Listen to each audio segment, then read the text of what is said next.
Welcome to EncycloHub. Here we are discussing MA Psychology.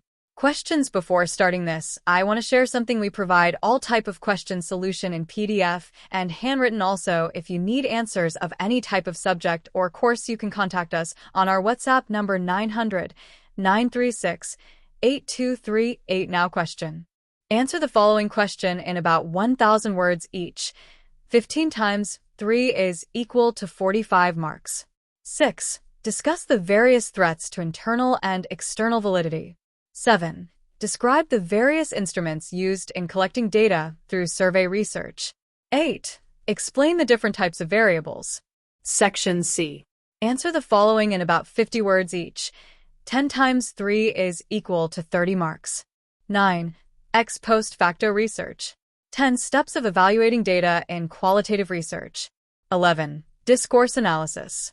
12. Strengths and weaknesses of field experiment. 13. Types of constructs. 14. Causal comparative research design. 15. Objectivity safeguards. 16. Research biases.